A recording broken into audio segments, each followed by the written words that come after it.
एक बार की बात है, राजा अकबर व उनके प्रिय बीरबल के बीच कुछ मनमुटाव हो गया। इसके चलते राजा ने बीरबल को राज्य से दूर जाने की सजा दे दी। इस परिस्थिति में भी बीरबल ने हार न मानी और उन्होंने अन्य गांव जाकर वेश बदलकर खेती करना शुरू किया। अब वह एक किसान के रूप में शुरू में तो राजा अकबर के लिए सब कुछ सामान्य सा था, लेकिन कुछ ही दिन बीते थे कि राजा को अपनी गलती का एहसास होने लगा। वह अपनी दैनिक दिनचर्या में बीरबल को याद करने लगे थे। जब भी उनके समक्ष कोई मुश्किल परेशानी आती तो उन्हें बीरबल की कमी खूब खलती थी। एक दिन राजा अकबर से रहा न गया। उन्होंने अपने सेनापति को बुलाया और उन्हें बीरबल को ढूंढ लाने का आदेश दिया। राजा की आज्ञा अनुसार हर गांव, हर गली में बीरबल की खोज शुरू की गई। सभी सैनिकों ने हर एक कोना छान मारा, लेकिन वे बीरबल को ढूंढ न सके। राजा को जब इस बात की जानकारी मिली तो वे बड़े निराश हुए। अब बीरबल से मिलने की उनकी बेचैनी और बढ़ने लगी थी। अचानक राजा के मन में एक उपाय आया। उन्होंने आदेश दिया कि सभी गांव के मुखिया को संदेश भेजा जाए कि उन सभी को एक बर्तन के अंदर बुद्धि डालकर राजा को भेजना होगा। जो भी इस आदेश को पूरा नहीं करेगा, उसे इसके बदले एक बर्तन में हीरे जवाहरात भरकर राजा को भेजना पड़ेगा। सभी गांववासी राजा के इस अजीबोगरीब आदेश को सुनकर परेशान थे। सभी यह सोचकर हैरान थे कि बुद्धि को किस तरह एक बर्तन में भरा जाए। बुद्धि तो सभी के पास उपलब्ध थी, लेकिन उसे किस तरह एक बर्तन में डालना है, यह सोचकर सभी परेशानी में थे। ऐसा न कर पाने की अवस्था में उन्हें उसी बर्तन को कीमती हीरे जेवरों से भरना था, जो कि इससे भी बड़ी समस्या थी। वहीं जिस गांव में बीरबल एक सामान्य किसान का वेश बनाकर रह रहे थे, वहां भी राजा का यह आदेश चर्चा का विषय बना हुआ था। गांव के सभी बड़े बुजुर्ग निराश होकर बैठे हुए थे कि वहां बीरबल आए और उन्होंने कहा कि वह इस समस्या का समाधान निकाल सकते हैं। पहले तो किसी को भी इस बात का यकीन नहीं हुआ, लेकिन उनके पास बीरबल पर विश्वास करने के अलावा और कोई रास्ता नहीं था। इसलिए इस काम की बागडोर बीरबल को सौंपी गई। उस वक्त गांव में तरबूज की फसल उगाने का समय था। बीरबल ने तरबूज के पौधे की एक बेल को एक बर्तन में डाला। धीरे धीरे उस बेल में तरबूज का फल लगने लगा और समय के साथ ही तरबूज ने बर्तन का आकार ले लिया।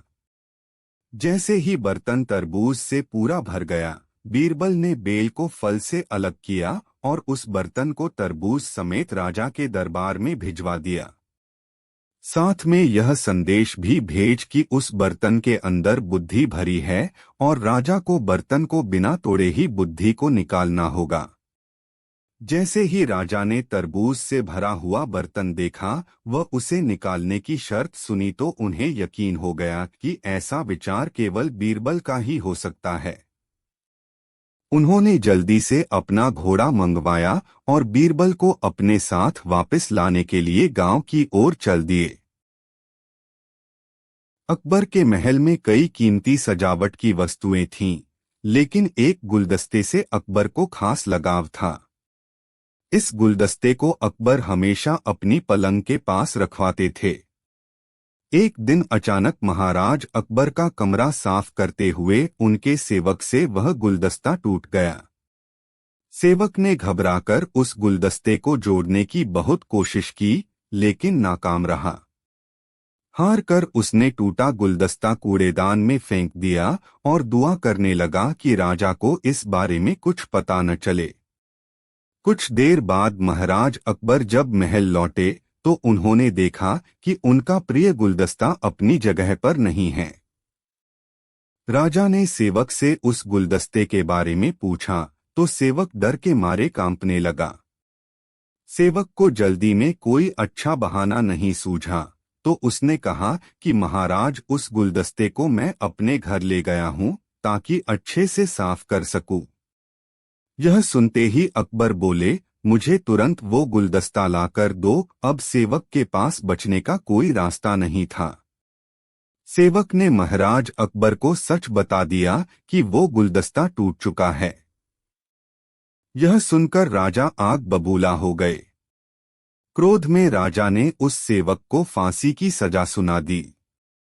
राजा ने कहा, झूठ मैं बर्दाश्त नहीं करता हूं। जब गुलदस्ता टूट ही गया था तो झूठ बोलने की क्या जरूरत थी। अगले दिन इस घटना के बारे में जब सभा में जिक्र हुआ तो बीरबल ने इस बात का विरोध किया। बीरबल बोले कि झूठ हर व्यक्ति कभी न कभी बोलता ही है। किसी के झूठ बोलने से अगर कुछ बुरा या गलत नहीं होता तो झूठ बोलना गलत नहीं है। बीरबल के मुंह से ऐसे शब्द सुनकर अकबर उसी समय बीरबल पर भड़क गए। उन्होंने सभा में लोगों से पूछा कि कोई ऐसा है यहाँ जिसने झूठ बोला हो। सबने राजा को कहा कि नहीं, वो झूठ नहीं बोलते। यह बात सुनते ही राजा ने बीरबल को राज्य से निकाल दिया। अकबर ने जैसे ही बीरबल को सभा में देखा तो पूछा कि अब तुम यहाँ क्यों आए हो।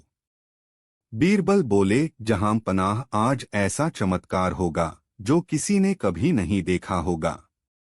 बस आपको मेरी पूरी बात सुननी होगी। राजा अकबर और सभी सभापतियों की जिज्ञासा बढ़ गई और राजा ने बीरबल को अपनी बात कहने की अनुमति दे दी। बीरबल बोले, आज मुझे रास्ते में एक सिद्ध पुरुष के दर्शन हुए।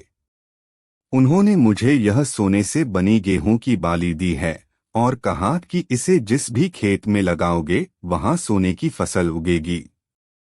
अब इसे लगाने के लिए मुझे आपके राज्य में थोड़ी सी जमीन चाहिए। राजा ने कहा, यह तो बहुत अच्छी बात है, चलो हम तुम्हें जमीन दिला देते हैं। अब बीरबल कहने लगे कि मैं चाहता हूं कि पूरा राज दरबार यह चमत्कार देखे। बीरबल की बात मानते हुए पूरा राज दरबार खेत की ओर चल पड़ा। खेत में पहुंचकर बीरबल ने कहा कि इस सोने से बनी गेहूं की बाली से फसल तभी उगेगी जब इसे ऐसा व्यक्ति लगाए जिसने जीवन में कभी झूठ न बोला हो। बीरबल की बात सुनकर सभी राजदरबारी खामोश हो गए और कोई भी गेहूं की बाली लगाने के लिए तैयार नहीं हुआ। राजा अकबर बोले कि क्या राजदरबार में कोई ऐसा व्यक्ति नहीं है जिसने अपने जीवन में कभी झूठ न बोला हो। सभी खामोश थे। बीरबल बोले, जहां पनाह, अब आप ही इस बाली को खेत में रोप दीजिए। बीरबल की बात सुनकर महाराज का सिर झुक गया। उन्होंने कहा, बचपन में मैंने भी कई झूठ बोले हैं, तो मैं इसे कैसे लगा सकता हूँ। इतना कहते ही बादशाह अकबर को यह बात समझ आ गई कि बीरबल सही कह रहे थे कि इस दुनिया में कभी न कभी सभी झूठ बोलते हैं। इस बात का एहसास होते ही अकबर उस सेवक की फांसी की सजा को रोक देते हैं। एक वक्त की बात है, बादशाह अकबर अपने दरबारियों के साथ दरबार में मौजूद थे। तभी उनके मन में एक बात आती है। बादशाह बोलते हैं कि मेरे आसपास हमेशा बुद्धिमान लोग रहते हैं और मैं उनके बीच रहकर बोर हो गया हूँ। मैंने फैसला किया है कि मुझे कुछ मूर्ख व्यक्तियों से मिलना चाहिए। अकबर बीरबल से कहते हैं, तुमने हमेशा हमारी मदद अपने ज्ञान और चतुराई से की है। हम चाहते हैं कि इस बार भी तुम ऐसा ही कुछ करो और हमारे लिए 6 मूर्ख व्यक्ति ढूंढ कर लेकर आओ। बीरबल जी, जहां पनाह, मैं आपके लिए 6 मूर्ख व्यक्ति जरूर ढूंढ कर लाऊंगा। अकबर, हम आपको 6 मूर्ख व्यक्ति ढूंढने के लिए 30 दिन का समय देते हैं। बीरबल, जहां पनाह, मुझे इतने अधिक समय की आवश्यकता नहीं पड़ेगी। अकबर, ठीक है, अगर तुम उससे पहले ही मूर्ख व्यक्ति ले आ सकते हो तो यह अच्छी बात है। इसके बाद बीरबल मूर्ख व्यक्तियों की तलाश में निकल पड़ता है। बीरबल रास्ते में पूरा समय इसी सोच में था कि उसे वो मूर्ख लोग कहाँ मिलेंगे। तभी उसे गधे पर बैठा एक आदमी दिखाई देता है जो सिर पर घास की गठरी रखे हुए था। बीरबल ने तुरंत घोड़ा रोका और उससे उसकी पहचान पूछने लगा। बीरबल, कौन हो तुम और ऐसे गधे पर बैठकर और घास अपने सिर पर लेकर क्यों जा रहे हो? व्यक्ति, मैं रामू हूँ और मेरा गधा कमजोर व थका हुआ है, इसलिए गधे का बोझ कम करने के लिए मैंने घास की गठरी अपने सिर पर रखी है। यह सुनकर बीरबल सोचता है कि मुझे पहला मूर्ख व्यक्ति मिल गया। फिर बीरबल उससे कहता है कि तुम जानवरों के बारे में इतना सोचते हो, इसलिए मैं तुम्हें बादशाह अकबर से इनाम दिलवाऊंगा। यह कहकर बीरबल उस व्यक्ति को अपने साथ चलने के लिए कहता है। इनाम की बात सुनकर रामू बीरबल के साथ हो लेता है। बीरबल और रामू कुछ दूर चले ही थे कि बीरबल को दो व्यक्ति आपस में लड़ाई करते हुए दिखाई दिए। बीरबल उन दोनों व्यक्तियों को लड़ने से रोकता है और उनसे पूछता है कि तुम दोनों कौन हो और किस बात के लिए लड़ रहे हो? पहला व्यक्ति, जनाब, मेरा नाम चंगू है। दूसरा व्यक्ति, और मेरा मंगू है। मंगू, जनाब, मुझे चंगू कहता है कि इसके पास शेर है जिसे वो मेरी गाय के शिकार के लिए छोड़ेगा। चंगू, हाँ, मैं ऐसा ही करूंगा और मुझे बहुत मजा भी आने वाला है। बीरबल, कहाँ है तुम लोगों की गाय और शेर? मंगू, जनाब, जब भगवान हमें वरदान देने आएंगे तो मैं उनसे गाय मांगूंगा और चंगू शेर मांगेगा जिसे यह मेरी गाय पर छोड़ने की बात कर रहा है। बीरबल, अच्छा, यह बात है। उनकी बातें सुनकर बीरबल समझ गया कि उन्हें दो और मूर्ख व्यक्ति मिल गए हैं। बीरबल इनाम की बात कहकर उन्हें भी अपने साथ ले लेता है। उन तीनों को लेकर बीरबल अपने घर पहुंचता है और फिर सोचने लगता है कि बाकी के मूर्ख व्यक्ति कहां से ढूंढ कर लाऊं। बीरबल उन तीनों मूर्खों को अपने घर में ही रहने के लिए कहकर बाहर चला जाता है। जब बीरबल और मूर्ख लोगों को ढूंढने के लिए बाहर आता है तो उसे एक व्यक्ति दिखाई देता है जो कुछ ढूंढता रहता है। बीरबल उसके पास जाकर पूछता है कि आप क्या ढूंढ रहे हैं? व्यक्ति, जनाब, मेरी अंगूठी कहीं गिर गई है जिसे मैं काफी समय से खोज रहा हूं, लेकिन मुझे नहीं मिल रही है। बीरबल, क्या आपको पता है कि अंगूठी कहाँ गिरी थी? व्यक्ति, दरअसल मेरी अंगूठी यहाँ से दूर उस पेड़ के पास गिरी थी, लेकिन वहाँ अंधेरा होने के कारण मैं यहाँ उसे ढूंढ रहा हूँ। बीरबल, अच्छा, यह बात है। आप कल हमारे साथ बादशाह के दरबार में चलो। मैं बादशाह अकबर से आपको दूसरी अंगूठी देने के लिए कहूँगा। व्यक्ति, अच्छा, ठीक है, फिर खुश होकर अगले दिन सुबह बीरबल दरबार में उन चारों मूर्खों को लेकर पहुंचता है। बीरबल, बादशाह अकबर, मैं आपके कहे अनुसार मूर्ख व्यक्तियों को ढूंढ कर ले आया हूं। अकबर, बीरबल, तुमने तो एक ही दिन में मूर्ख व्यक्ति ढूंढ लिए, क्या हमारे राज्य में मूर्खों की संख्या अधिक है और तुम यकीन के साथ कैसे कह सकते हो कि ये व्यक्ति मूर्ख हैं? बीरबल ने बादशाह से सारी बातें बताई। फिर अकबर कहते हैं कि ये तो केवल 4 ही लोग हैं, बाकी के 2 मूर्ख कहाँ हैं? बीरबल, जहां पनाह, यहाँ पर 6 मूर्ख व्यक्ति हैं। अकबर, यहाँ कहाँ हैं और कौन हैं, हमें भी बताओ। बीरबल, जहां पनाह, एक तो मैं स्वयं हूँ। अकबर, तुम मूर्ख कैसे हुए? बीरबल, मैं इसलिए मूर्ख हूँ क्योंकि मैं इन मूर्खों को खोज कर लाया। अकबर, फिर अकबर हंसने लगता है और कहता है कि मैं समझ गया कि दूसरा मूर्ख कौन है, पर मैं तुमसे सुनना चाहता हूँ।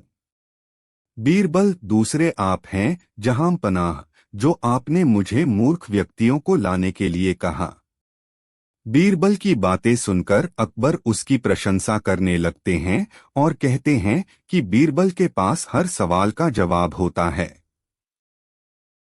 एक बार की बात है, बादशाह अकबर अपने शहजादे के साथ राजदरबार में उपस्थित थे।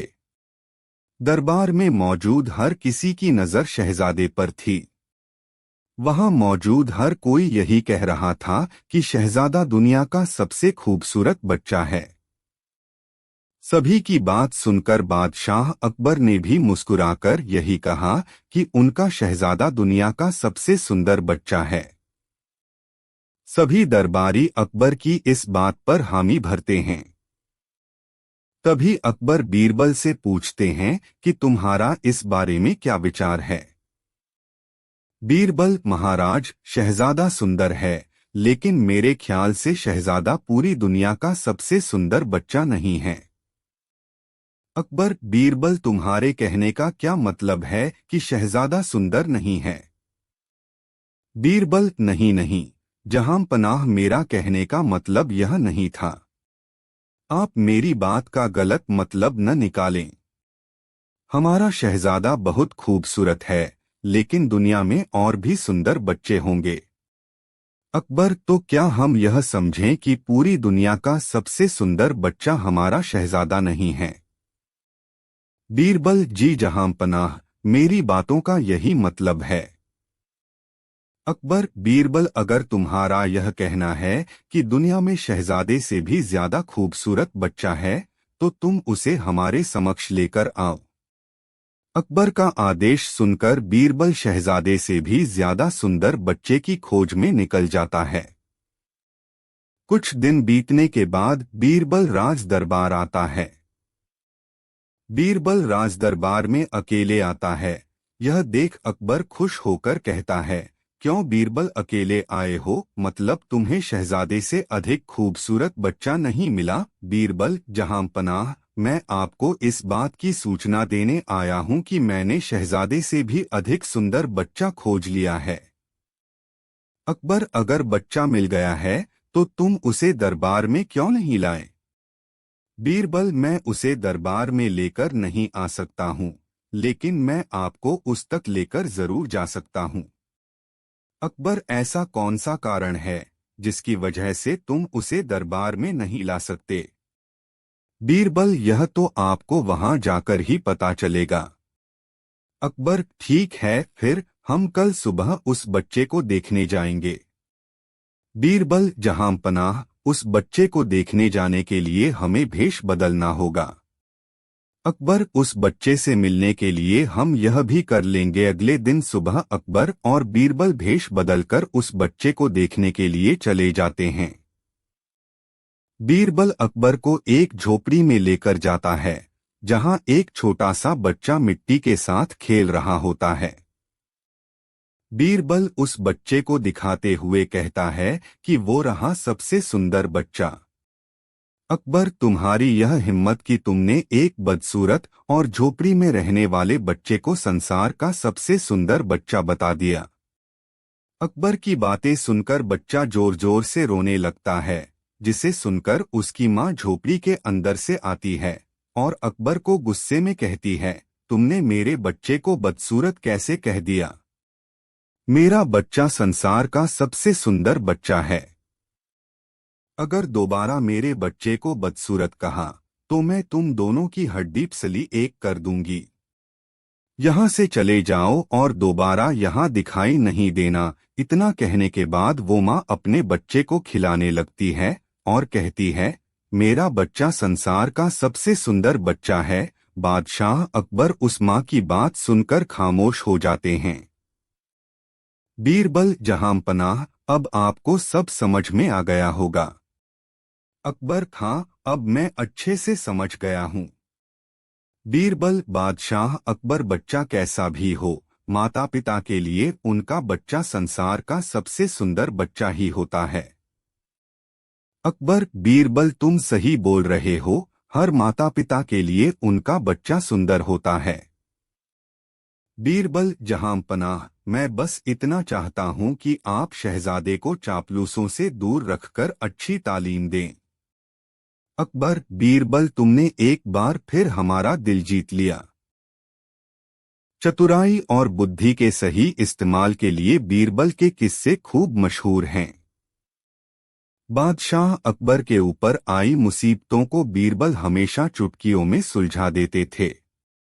सिर्फ असल जिंदगी की परेशानी ही नहीं, बल्कि बादशाह के सपनों की गुत्थियों का जवाब भी बीरबल के पास होता था।